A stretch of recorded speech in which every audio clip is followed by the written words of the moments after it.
It was the afternoon of January 12, 1968.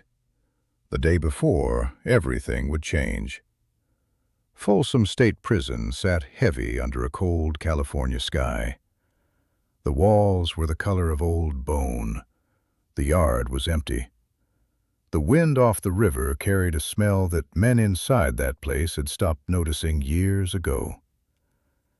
Johnny Cash was walking the corridors with the warden. Not on stage yet, not in front of the inmates yet. He was there to check the room where they would play the next morning, to stand in the dining hall and see where the cables would run, to measure the distance between the small wooden stage and the rows of metal tables that would soon be filled with men in blue denim. It was supposed to be a rehearsal walkthrough, nothing more. He had a notepad in his hand he never opened. He had a cigarette he had forgotten to light. He was 35 years old, and he was not well. His hands shook a little when he was tired, and he was tired all the time. He had been clean for only a short while. The pills had pulled him almost down to nothing, and now he was trying to climb back up by doing the one thing he had been wanting to do for almost a decade. He had wanted to play for prisoners since he was a young man in the Air Force stationed in Germany, sitting on his bunk with a radio, listening to a song called "Inside the Walls of Folsom Prison Blues" by Gordon Jenkins. Something in that record had cracked open in him, something he could not name. He had carried that crack with him ever since. Now he was here, inside the actual walls, smelling the actual paint, hearing his own footsteps echo down a long, gray corridor. The warden was talking about logistics, microphone placement, security protocols, how many guards would be in the hall. Johnny was nodding, but he was not really listening. His eyes were on the cells. Row after row of them, stacked 2 tiers high, some open, some closed, some with a man inside, sitting on the edge of his bunk, watching this strange, tall man in black walk past with the warden. Johnny knew those eyes. He had seen them in mirrors.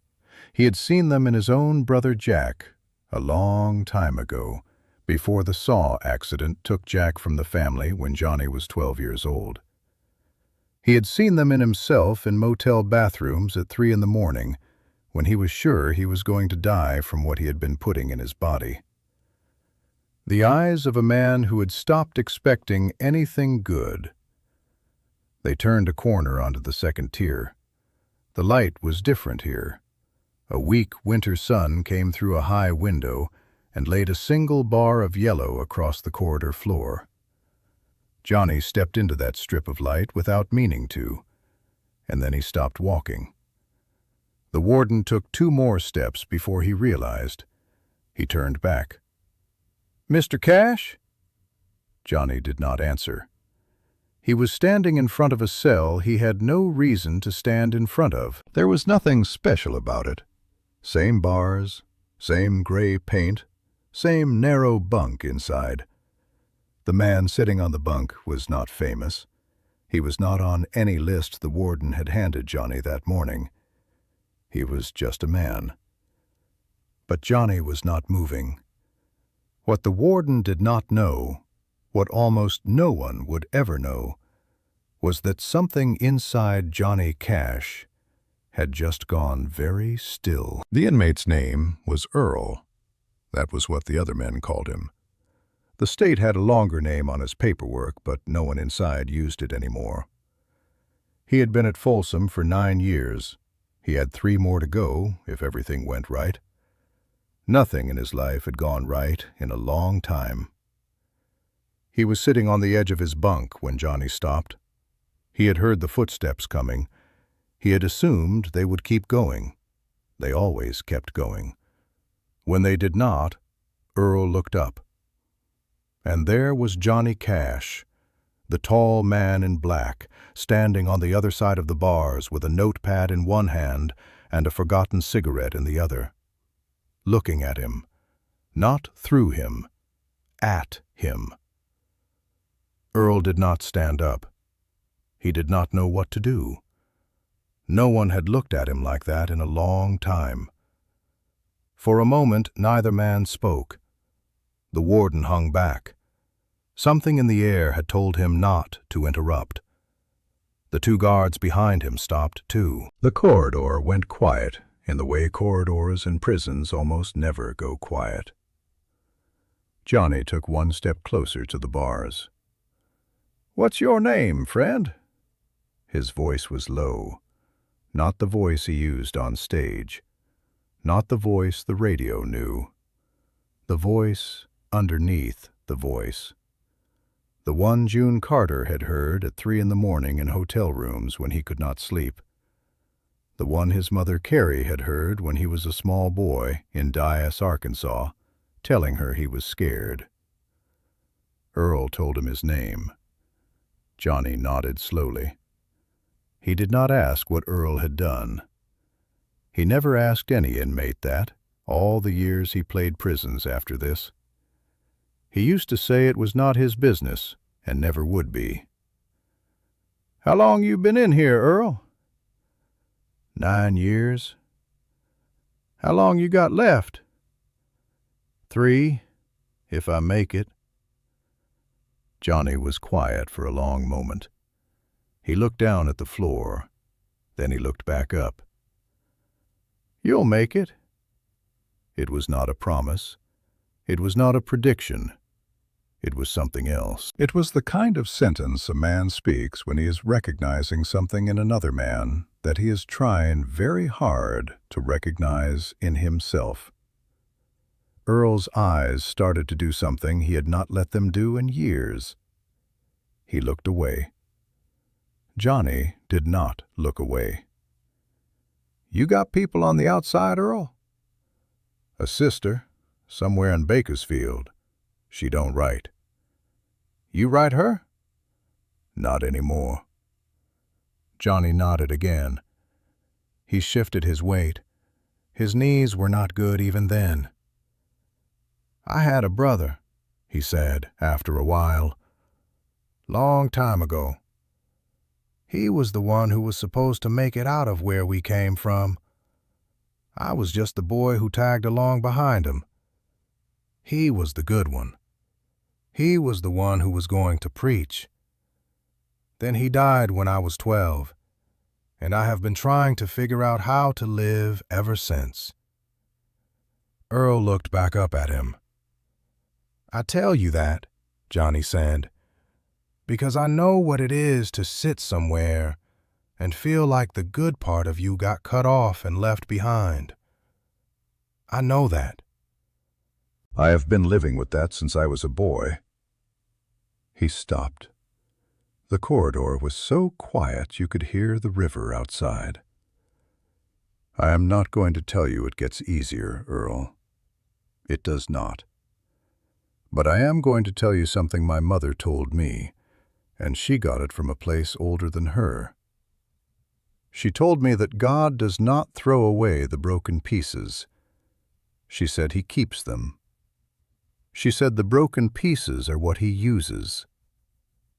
Earl's face did something it had not done in a long time. Johnny went on. "I'm going to come back here tomorrow morning, and I am going to play a show in that dining hall down the way, and I am going to sing some songs. And some of those songs are about men who did things they cannot take back. I want you to know I am not singing those songs to anybody but you. You and every other man on this row. I am not here for the cameras. I am not here for the record. I am here for you." He paused. "Can I tell you one more thing?" Earl nodded. He could not speak. "You are not the worst thing you ever did. You hear me? You are not. The worst thing you ever did is not who you are. Now, I do not know what you did. I do not need to know. But I know it is not who you are. Because I am not the worst thing I ever did either. And if grace is real, and I believe it is, Earl, I believe it with what is left of me, then grace is not interested in the worst thing you ever did. Grace is interested in you. There were tears now. Earl did not bother hiding them. Johnny reached one hand through the bars. He did not touch Earl. He just held his hand out flat, palm up, like a man asking for something or offering something. It was hard to tell which. Earl, after a long moment, reached out and laid his hand on top of Johnny's. They stayed like that for what could have been 10 seconds or a full minute. Two men, one inside the bars, one outside. Neither one able to say what was passing between them, but it was passing. After a long time, Johnny put his hand back gently. He cleared his throat. He looked down. When he looked back up, his eyes were wet, but his voice was steady. I'm going to pray for you tonight, Earl. In my room, after my wife and I read our verses. I'm going to say your name out loud to God. You hear me?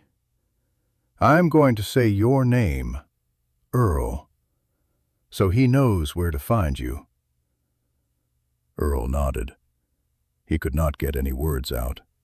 He just nodded. Johnny gave him one small nod back. The kind of nod two soldiers give each other when there is nothing left to say. Then he turned, and he kept walking down the corridor. The warden fell into step beside him, the two guards behind. The walk-through continued. Microphone placement, security protocols, how many guards would be in the hall. Johnny nodded at all of it. But something in his shoulders had changed. The warden did not know him well enough to see it. The guards did not see it at all. But the man who would walk back out through the gates of Folsom that evening was not the same man who had walked in that morning. He drove back to the motel where June was waiting. The Carter family was there too, her mother Maybelle, her sisters Helen and Anita. The El Rancho Motel, Sacramento. They were going through the set list one more time. June saw his face when he came through the door. She had been married to him long enough by then, in the only way that mattered, to know when his face had a story on it. She did not ask. She handed him a cup of coffee and waited. He sat down on the edge of the bed. He looked at the floor for a long time. I met a man today, he finally said. His name was Earl. June sat down next to him. She did not say a word. She just put one hand on the small of his back and let it stay there. Some prayers are not spoken in churches. Some are spoken in motel rooms the night before a man walks into a place full of broken men, carrying nothing but a guitar and the hope that grace travels in the sound of a song. That night, before the lights went off, Johnny did exactly what he had told Earl he would do. He said his name out loud. Earl. He said it once. He said it again. And then he said the names he could remember of the other men he had seen on that row. And when he ran out of names, he said the word, all of them. And June, sitting beside him with her own hands folded, said amen. The next morning, January 13th, 1968, Johnny Cash walked into the dining hall at Folsom Prison, and the cameras started rolling, and the guards lined the walls, and the inmates roared when he stepped to the microphone and said, Hello, I'm Johnny Cash. History remembers that line. History remembers the songs. History remembers the record that came out of that day and changed everything for him. But Johnny remembered something else. He remembered as he sang, looking up into the rows of blue denim and finding one face. One man on the second tier near the back. A quiet man who was not famous and never would be. A man named Earl, sitting still, watching him, listening. And Johnny sang the songs he had told Earl he would sing, and he meant every word he had said the day before, and he meant it for every man in that room. And somewhere in the middle of one of those songs, when the guitar dropped low and the room got still, he caught Earl's eyes across the long distance of that dining hall, and he gave him one small nod, the kind of nod two soldiers give each other when there is nothing left to say. Some prayers are not asked. Some prayers are kept.